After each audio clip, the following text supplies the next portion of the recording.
Üzeyir Hacıbəyev 18 sentyabr 1885-ci ildə Əbdülhüseyn bəy və Şirin bəyin xanım Hacıbəyevaların ailəsində doğulmuşdu. Atası Əbdülhüseyn Molla Məhəmmədoğlu Hacıbəyev öz dövrünün savadlı ziyalı şəxslərindən biri idi.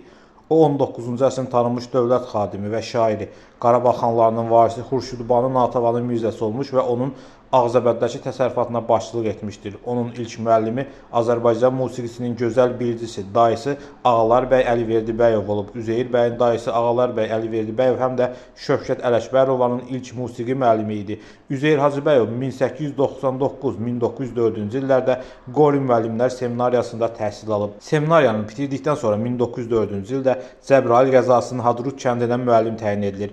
Hadrut kənd məktəbində rus dili, hesab, tarix və musiqidən dərs deyir. 1911-ci ildə Üzeyir Hacıbəyov musiqi təhsili almaq üçün Moskvaya gedir.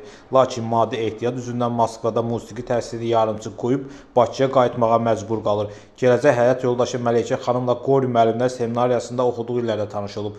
Milliyyətcə tatar olan Məleykə xanım Üzeyir bəydən 8 yaş kiçik idi. Üzeyir bəy seminariyanı bitirəndən 5 il sonra 1909-cu ildə ailə qurur. 6 il Bakıda kirayədə yaşayırlar. 1915-ci ildə hazırda ev muzeyi kimi fəaliyyət göstərən mənzil Üzeyir bəyə verilir. İxtisasca rus dili müəlliməsi olan Məleykə xanım həyat yoldaşının sənətinə yaxın olmaq üçün sənətini dəyişib konservatoriyanın musiqi nəzəriyyəsi şöbəsinə daxil olub. 38 il birgə yaşayırlar, ancaq onların övladı olmayıb. Deyilənə görə Məleykə xanım Üzeyir bəyin övlad sahibi olması üçün başqa qadınla evlənməsini təklif edib. Amma Üzeyir bəy bunu qəbul etməyib. Üzeyir Hacıbəyli görkəmli bəstəkar Müslüm Maqamayevlə bacanaq olub. Onlar həm də eyni ildə, eyni gündə anadan olub. Üzeyir Hacıbəylinin həyatı o qədər də rəvan keçməyib.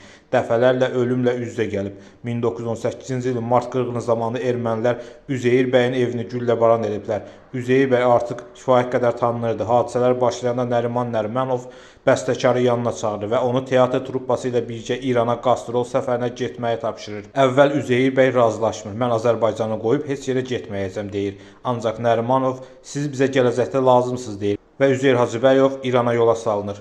Onlar bir neçə ay İranda qalır, müxtəlif şəhərlərdə tamaşalar göstərirlər, oktyabrda isə vətənə qayıdır. O zaman bütün qəzetlər Üzeyir bəyin qayıdışına görə xalqa göz aydınlığı verirdi. Beləcə Nərimanov Üzeyir bəyi ölümdən xilas edir.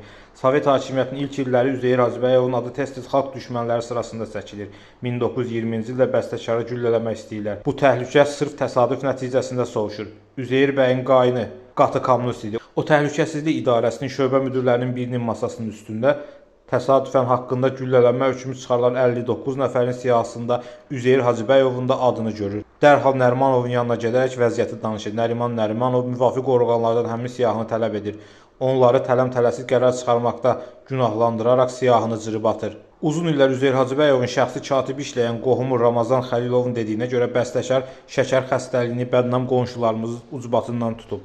Belə ki, 1939-cu ildə Moskvada İttifaq miqyasında milli musiqi alətləri ifaçılarının müsabiqəsi keçirilir. Stalin göstərişi ilə münsiflər heyətinə Üzeyir bəy başçılıq edir. Müsabiqə zamanı bəstəkar bərk əsəbləşir. Təbiətcə sakit insan olan Üzeyir bəy uzun müddət sakitləşə bilmir. Azərbaycanı təmsil edən ifaçılar arasında ermənilərin olmasına baxmayaraq, Bakı erməniləri Moskvaya məktub yazırlar ki, Üzeyir Hacıbəyov millətçilik edərək qeyri-millətlərin müsabiqədə iştirakına əngəl törədir. 30-cu illər üçün bu ən ağır ittiham idi. Başdan ayağa böhtan olan bu ərizə bəstəkarın əsəblərinə ciddi təsir göstərir və o şəkər xəstəliyinə tutulur.